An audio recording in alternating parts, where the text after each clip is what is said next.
ಗುಜ್ಜಿ ಎಲ್ಲ ಜಾಸ್ತಿ ಆಗಿದ್ಯೇನೋ ನಿಂಗೆ? ಜಾಸ್ತಿ ಆಗಿದ್ಯಾ ಹೇಳು. ಏಕೆ? ಮತ್ತೇನಕ್ಕೆ ಹಿಂಗ್ ಫೋನ್ ಮಾಡಿ ತಲೆ ತಿಂತಾ ಇದ್ಯಾ? ಎಲ್ಲೋಗಿದ್ಯಾ ನೀನು? ನಾನು ಇದ್ರೆ ನೆಮ್ಮದಿಯಾಗಿರ್ಬೇಕಂತ ಎಲ್ಲೋ ಒಂದು ಕಡೆ ಬಂದಿದ್ದೀನಿ. ಬೇಡ ಅಂದರೆ ವಾಪಸ್ ಬಂದ್ಬಿಡ್ತೀನಿ. ಬೇಡ, ನೀನು ಅಲ್ಲೇ ಇರು. ಫೋನ್ ಇಡು ಸಾಕು, ನಂಗೆ ಬೇರೆ ಕೆಲಸ ಇದೆ. ವಾ, ಯಾಕೆ? ಏನ್ ಹೇಳಿ ಇವಾಗ ಬೇಗ. ಹೆಂಗ್ ಗೊತ್ತಾಯ್ತು ನನ್ನ ವಾಯ್ಸು? ಗುಜ್ಜಿ ಅಲ್ಲ. ಯಾರು ಹೇಳಿ ನೀವು? ಈಗ ನನ್ನ ನೆಮ್ಮದಿ ಹಾಳು ಮಾಡಬಾರ್ದು, ದಯವಿಟ್ಟು ಹೇಳಿ. ಹಲೋ, ಅಂತ ಬರ್ತಿದೆ ನಂಬರ್. ಒಂದ್ ನಿಮಿಷ ತಾಳಿ, ನಮ್ಮ ಮನೆಯವ್ರು ಮಾತಾಡ್ತಾರೆ. ಕೊಡಿ. ಹಲೋ, ಯಾರಿಗೆ ಕಾನ್ಫರೆನ್ಸ್ ಹಾಕಿದ್ದೀರಾ? ನಾನು ಯಾರಿಗೂ ಕಾನ್ಫಿಡೆನ್ಸ್ ಹಾಕಿಲ್ಲ ಅಮ್ಮ. ನಾನು ಇಟ್ಟೇಳಿ ನಿಮ್ಗೆ ಅವಾಗಿಂದ ಫೋನ್ ಮಾಡ್ತಾ ಇದ್ದೀನಿ, ಯಾಕೆ ಗೊತ್ತಿಲ್ಲ? ನಾನು ಇಟ್ಟೇಳಿ ಹಾಕಿಲ್ಲ ಅಂತ. ಸರಿ, ನಾನು ಅವಾಗಿಂದ ಫೋನ್ ಮಾಡ್ತಾ ಇದ್ದೀನಲ್ಲ, ಎಂತ ಮಾಡ್ತಿದ್ಯಾ? ಅಮ್ಮನ ಹತ್ರ ಮಾತಾಡ್ತಿದ್ದೀನಿ ಹೇಳಿ.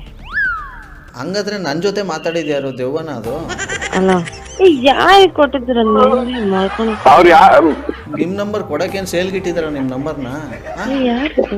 ಅಲ್ಲ, ಹೇಳ್ತೀನಿ, ಇದ್ರೆ ನೆಮ್ಮದಿಯಾಗಿರ್ಬೇಕು. ಮಲ್ಕೊಂಡಿದ್ದು ಅಟ್ಲೀಸ್ಟ್ ನೆಮ್ಮದಿ ತಗೊಂಡು ಯಾರದು ಹೇಳಿ ಬೇಗ. ಸೊ ಈಗ ನೀವು ನೋಡಿದ್ದು ಸ್ಮಾಲ್ ಝಲಕ್ ಅಷ್ಟೇ.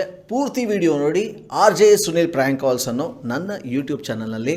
ಸೊ ಬರೀ ನೋಡೋದಷ್ಟೇ ಅಲ್ಲ, ಚೆನ್ನಾಗಿದ್ರೆ ನಿಮ್ಮ ಫ್ರೆಂಡ್ಸ್ ಗ್ರೂಪ್ಗಳಿಗೆ, ಫ್ಯಾಮಿಲಿ ಮೆಂಬರ್ಸ್ ಗ್ರೂಪ್ಗಳಿಗೆ ಈ ವಿಡಿಯೋನ ಶೇರ್ ಮಾಡಿ. Love you all, take care, bye, ಜೈ ಹಿಂದ್, ಜೈ ಕರ್ನಾಟಕ ಮಾತೆ.